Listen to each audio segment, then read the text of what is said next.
Hi, welcome to Culture Shock. It's late on a Sunday evening here in Johannesburg, and at the end of 2 weeks of really frenetic activity, 2 weeks that were full of lessons for me, full of interesting new perspectives. One of them I spent in Istanbul, speaking at a conference there and listening to speakers from around the world and hearing their perspectives, lots of different points of view, really interesting. The other one was last week. We did one of our 3-day field trips where we went to visit organizations around South Africa, around Johannesburg, and learn what they're doing in terms of culture and engagement and leadership and some of the interesting lessons they've got to share.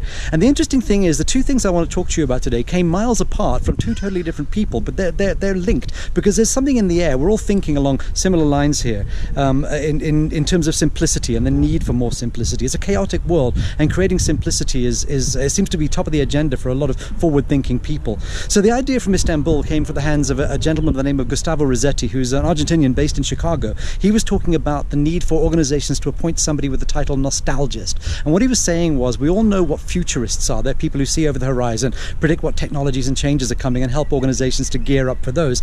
Nostalgists are somebody who do the opposite. They prevent the change from happening too fast. They prevent organizations from throwing the baby out with the bathwater. Just because we need to update some of our processes doesn't mean we need to chuck out everything all at once.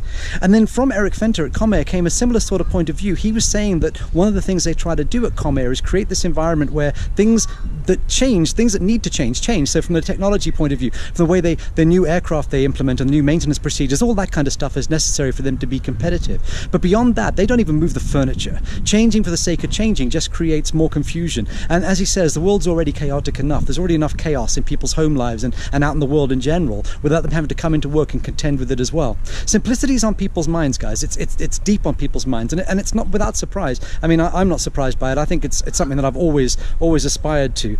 I think it's something that we need to take a lot more seriously and maybe look at ourselves and just say, are we adding complexity where it doesn't need to be? And if so, what could we do about it? Maybe it's time for a nostalgist. Have a great week.